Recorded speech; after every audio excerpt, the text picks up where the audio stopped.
चलिए, तो आज हम नया टॉपिक लेकर आए हुए हैं। मैथ का टॉपिक है। आज हम पढ़ेंगे पाइथागोरस थ्योरम पढ़ेंगे, पाइथागोरस प्रमेय। और बहुत ही इंपॉर्टेंट चैप्टर है ये, हमारे डीएलएड क्लासेस के लिए भी सही है, और ये जो क्लास 9th-10th में या फिर अगर स्टूडेंट है उनके लिए भी बहुत ही इंपॉर्टेंट है। तो शुरू करते हैं हम कि ये पाइथागोरस प्रमेय है क्या।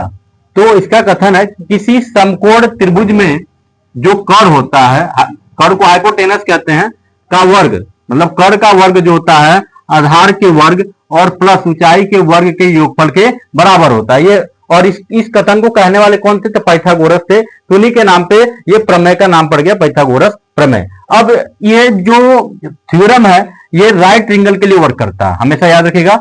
समकोण त्रिभुज के लिए ही काम करता है, दूसरे ट्रायंगल के लिए ये यूज नहीं होता है। तो आपको करना क्या है, यहाँ पे हम बताएंगे आपको कि ये राइट ट्रायंगल हमारा, और इसमें किस तरह हम लोग कौन से साइड को क्या कहते हैं ये आपको बताना है। तो ये हमारा हो जाएगा हाइट हो जाएगा, मतलब इसको कर्ण कहते हैं, हाइपोटेनस कहते हैं इसको आप कहेंगे कर्ण। और ये जो साइड वाली होती है प्रीपेंडिकुलर लाइन जो होती है उसको हम लोग कह देते हैं लंब। और इसको हम कह सकते हैं, इसको कहते हैं हम लोग आधार अर्थात बेस कहते हैं।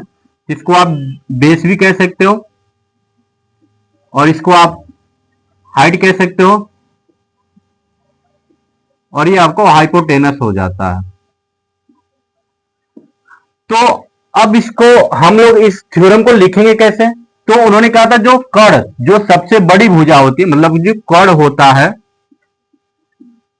उसका जो स्क्वायर होता है वह शेष दोनों भुजाओं के स्क्वायर के योगफल, मतलब बाकी जो शेष भुजा है, जैसे कि हमारा हो गया आधार, आधार का स्क्वायर और प्लस लंब के स्क्वायर के बराबर होता है।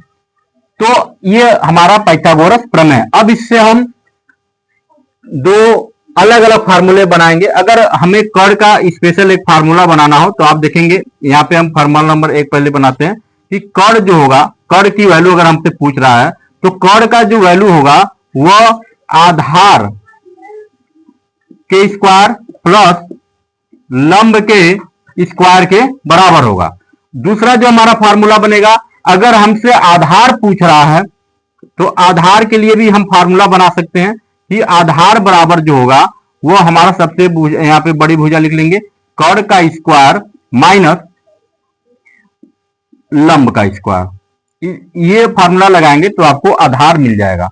अगर हमसे लंब पूछ रहा, हाइट पूछ रहा है, तो लंब के लिए आप कौन सा फार्मूला बनाएंगे? तो इसके लिए आप क्या करेंगे, कर्ण का स्क्वायर माइनस कर देंगे आधार का स्क्वायर। ये आपके 3 फार्मूले इससे प्राप्त हो गए। इन तीनों से आप तीनों की वैल्यू निकाल सकते हैं। अगर 2 भुजा हमें पता है, तीसरी निकालना हो तो तीसरी भुजा ज्ञात करने के लिए हम पाइथागोरस प्रमेय का प्रयोग करते हैं, वो भी राइट ट्रायंगल में।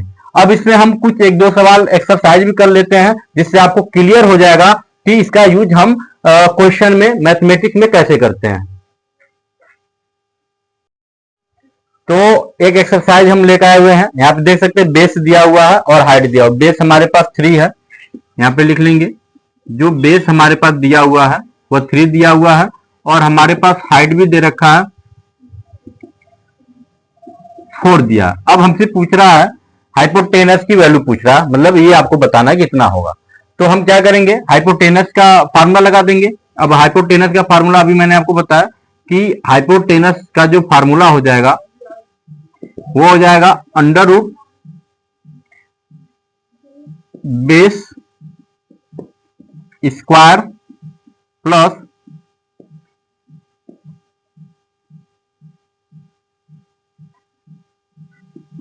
यहाँ पे हाइट का स्क्वायर कर देंगे दोनों का। अब इसमें वैल्यू पुट कर देंगे हम। अब हाइपोटेनस निकल जाएगा बड़ी आसानी से। आपको क्या करना है, 3 का स्क्वायर और प्लस हाइट यहाँ पे 4 का स्क्वायर दिया, दोनों को ऐड कर देंगे। अब देखिए 3 का स्क्वायर होता है 9 और 4 का स्क्वायर होता है 16। अब अंडर रूट 9 और 16 को जोड़ेंगे तो अंडर रूट हो जाएगा 25। अब 25 का जब स्क्वायर रूट लेंगे, यहाँ स्क्वायर रूट लेना पड़ता है, तो 25 का स्क्वायर रूट क्या होता है, 5 होता है। तो अगर ये सेंटीमीटर में, ये भी सेंटीमीटर में हो, तो ये हमें आंसर भी किस में आएगा, सेंटीमीटर में ही आ जाएगा। तो ये हो गया हमारा हाइपोटेनस निकल गया कितनी आसानी से, ये 5 सेंटीमीटर आपने बहुत बड़ी आसानी से ही आपने निकाल दिया। इसी तरह आप हो सकता है कि हाइपोटेनस दिया हो, बेस दिया हो, हाइट पूछ ले, हो सकता है आपको कि हाइपोटेनस दिया हो, हाइट दिया हो, बेस पूछ, मतलब ऐसे बदल बदल के क्वेश्चन आता है, लेकिन ऐसे ही आता है। इसका यूज ट्रिग्नोमेट्री में भी किया जाता है। ट्रिग्नोमेट्री में कैसे करते हैं हम अगले वीडियो में आपको बताएंगे। तो